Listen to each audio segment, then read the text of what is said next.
अभी तो कुछ चैनल की बात हो रही ना, 4 PM, politics, national Dastak, Mukesh Mohan, Rajiv निगम, ऐसे कुछ लोगों की बात हो रही है ना। आप कल्पना कीजिए कि अगर जितने भी यूट्यूब के चैनल हैं उन पर इसी तरह की निगरानी शुरू हो गई, कोई भी सही खबर आप नहीं दिखा पाएंगे। अच्छा, आपके ऊपर भी दबाव है भाई, अब आपके पास 4-5 लोगों की टीम है, कोई वीडियो की एडिटिंग करता है, कोई फील्ड में जाकर रिपोर्टिंग करता है, उसको भी तो चलाना है आपको ना। तो अब उस पर उनकी निगाह पड़ गई है कि अच्छा ये रील से पैसा कमा रहे हैं, ये यूट्यूब पे अच्छा लाखों लाख व्यूज हो रहा है इनका, शंभू का, इनको ठीक किया जाए। तो ये ठीक करने की कोशिश है। अब आपको तय करना है कि इस लड़ाई को मजबूती से लड़ना है या फिर यहां भी सरेंडर करना है, इनके आगे झुकना है। मैंने तो तय किया है भाई, झुकना नहीं है। 6 महीने 183 दिन जेल भेजे, लोग इंतजार कर रहे थे कि जेल से बाहर आएंगे तो कितने डरे हुए रहेंगे, कितने घबराए हुए रहेंगे, क्या क्या बोलेंगे, क्या क्या नहीं बोलेंगे। जिस दिन से मैं आया हूं उस दिन से लेके आज तक कोई भी ऐसा दिन नहीं गया जिसमें नरेंद्र मोदी की सरकार के खिलाफ जमकर ना बोला हो। खूब बोलता हूं, बोलना है। अच्छा, 140 करोड़ की आबादी में 6 लाख लोगों की जेल है पूरे हिंदुस्तान में।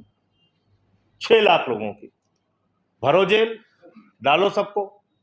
अगर देश का, मैं कहता हूं 140वां हिस्सा अगर इनके खिलाफ खड़ा हो जाए, कितने जेल में डालोगे भैया तुम? चलो डालो जेल में सबको, डालिए सबको जेल में। तो पहली बात तो ये जेल, मुकदमा, लाठी डंडा, इसका भय अपने दिमाग से निकालना होगा। जब कुछ गलत किया नहीं है तो डरना किस बात का? जो सच्चाई है उसके साथ खड़े होना है, वो खबरें दिखानी है। और इस लड़ाई में 95, 96, 70% नहीं, 100% आपके साथ खड़ा हूं मैं, 100%। चाहे सड़क पे बुला लीजिएगा और चाहे सदन में। आपने कहा नहीं था मुझसे, लेकिन मैंने अपनी तरफ से वहां पे संसद के अंदर बोला। हमने कहा तुम अर्थव्यवस्था कहां से ठीक करोगे? तुम्हारा दिन रात तो दिमाग इसी में लगा हुआ है कि कैसे किसको बंद करें, कैसे किसको जेल में डालें।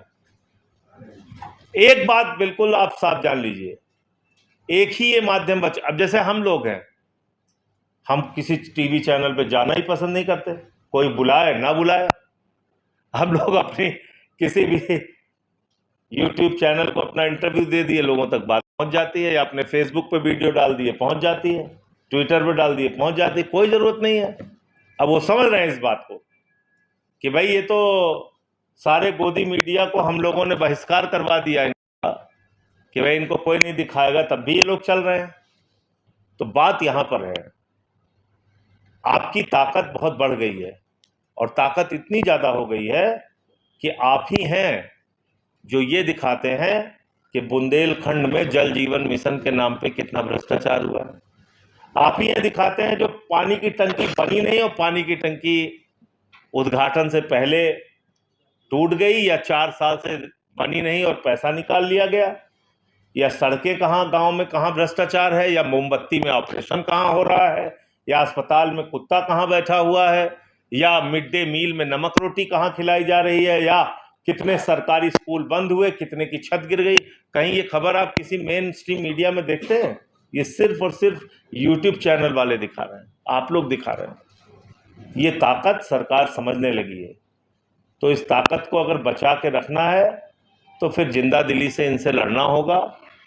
और अगर जैसे गोदी मीडिया वाले सरेंडर कर चुके हैं, ऊट पटांग खबरें दिखाते रहते हैं, इस्लामाबाद को कब्जा हो गया है, यहाँ देखिए लाहौर में सब आ गए हैं, सेना घुस गई है, यही सब अगर दिखाना है तो बस ठीक है, फिर तो जैसे चल रहा है चल ही रहा है। और अभी आप ये बोल दिए, कहना अच्छा तो ये आपको तकलीफ है इस बात से कि हम लोग इस्लामाबाद आ रहे हैं। हमने कहा भैया इस्लामाबाद नहीं, पूरा पाकिस्तान ले लो, लेकिन सही सही कर लो ना।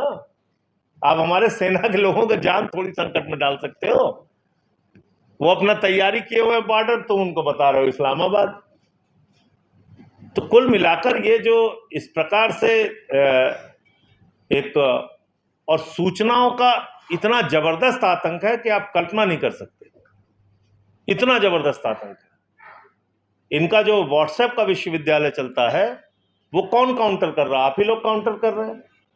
कुछ भी फैलाते रहते हैं, कुछ भी फैलाते रहते हैं। बता देंगे कि देखिए मुसलमान तो ऐसे हैं और ये यहाँ पे ये हो रहा है, वहां वो हो रहा है।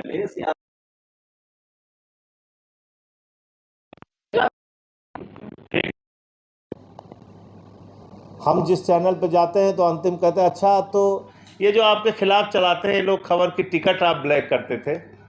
आप बताइए।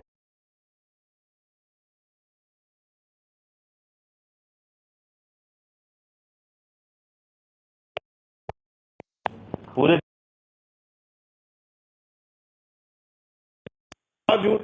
2 रुपए कमाते रहे हमारे नाम पे, उसमें मुझे कोई बुरी बात नहीं। 2 रुपए अगर हमारे नाम पे उनकी कमाई हो रही है, हमको गालियां देके चलो ठीक, कोई बात। अब मेरे माँ बाप ने मुझे पढ़ाया माइनिंग इंजीनियरिंग, उड़ीसा के स्कूल ऑफ माइनिंग इंजीनियरिंग से पढ़ाई कराई। मैं उड़िया भी बोल लेता हूँ, हिंदी भी बोल लेता हूँ, इंग्लिश भी बोल लेता हूँ, लेकिन आपको कह दिया वो शुभम टाकीज में टिकट ब्लैक करता था। तो ये जो इस प्रकार का आतंक है, इससे आपको कैसे लड़ना है, इसके लड़ने के लिए आप लोग हैं, इसलिए घबराए हुए हैं, इसलिए परेशान है। आज आप देखिए 2-2, 3-3 मिनट की इतनी शानदार वीडियो आती है, पूरा अडानी का भ्रष्टाचार खोल रहे हैं, कहीं कोयले का भ्रष्टाचार खोल रहे हैं, कहीं स्टील डिपार्टमेंट में हो रहे भ्रष्टाचार को। कोई कहता है ना सरकार में भ्रष्टाचार नहीं, इतना ऑर्गेनाइज्ड भ्रष्टाचार है कि आप कल्पना नहीं कर सकते, सोच भी नहीं सकते ऐसा भ्रष्टाचार है। कल अभी मैंने पार्लियामेंट में बोला, एक बिल ये लेके आए हैं, इंसॉल्वेंसी बैंक्रप्सी कोड। क्या बिल है साहब? जितने देश के बड़े बकायेदार हैं उनको संरक्षण देने के लिए बिल है। एनसीएलटी एक बना दिया इन्होंने कि वहां जाइए अपना सेटलमेंट कराइए। और सेटलमेंट कैसा हुआ है ये लिस्ट में दूंगा, इसको आप सबको चलाना चाहिए। किसी का बकाया है 40,000 करोड़ रुपए, 40,000 करोड़ रुपए बकाया है, उससे 3,000 करोड़ रुपए जमा कराया, 37,000 करोड़ रुपए माफ कर दिया। अब उसको पता ही नहीं, कुछ नहीं, यहां तो बस खाली जिस हिंदू का खून न खौला चलाए जा रहे हैं अपना। इसमें किसी हिंदू खून नहीं खोलता। भाई ये पैसा कहां का है? बैंकों में आम आदमी का जो पैसा है वो इन पूंजीपतियों को दे दिया गया। लाखों करोड़ रुपए सरकार ने एनसीएलटी के जरिए माफ करा दिया, लाखों करोड़ रुपए, आप कल्पना नहीं कर सकते। 26 लाख करोड़। और उसका नाम दिया हेयर कट। तो कल सब मजाक कर रहे थे कि हेयर कट क्या होता है, हमने कहा ये हेयर कट नहीं, गर्दन कट है। थोड़ा कर्जा माफ करके ज्यादा वसूलना हेयर कट है, लेकिन उन्होंने ज्यादा माफ करके थोड़ा वसूला तो गर्दन कट हो गई, पूरा अपना कर्जा ही उड़ा दिया आपका। मैं ये कहना चाहता हूं कि आप एक सच की लड़ाई लड़ रहे हैं, सच्चाई को लोगों तक पहुंचा रहे हैं, दिखा रहे हैं। ये अपनी जंग जारी रखिएगा और इस लड़ाई में हम लोग जैसे भी आपका साथ दे सकते हैं आपके साथ रहेंगे। और जहां जेल का मुकदमे का सवाल है तो उसके लिए भी अब आप लोगों को मन लोगों का तैयार करना पड़ेगा कि भाई अब ये इसका डर दिखा के कितने ब्लैकमेलर, कई पार्टियां टूट गई, पार्टियां साफ हो गई। आज वो टीडीपी वालों का एक बिल आया, आंध्र प्रदेश को रीऑर्गेनाइज। हमने कहा कहन साहब ये 15,000 करोड़ रुपए अमरावती के विकास के लिए दे रहे हैं। हमने कहा जब तक तुम्हारे हाथ में सत्ता की चाबी है 15,000 नहीं, जितनी जरूरत है सब ले लो इनसे। बाद में नीतीश कुमार की हालत कर देंगे तुम्हारी भी, जैसे नीतीश जी के साथ किया इन्होंने। तो इस लड़ाई में आपके साथ हैं और संसद तो आज से खत्म हो रही है। सड़क की लड़ाई आगे जहां भी होगी आपकी, मैं आपके साथ खड़ा रहूंगा। धन्यवाद।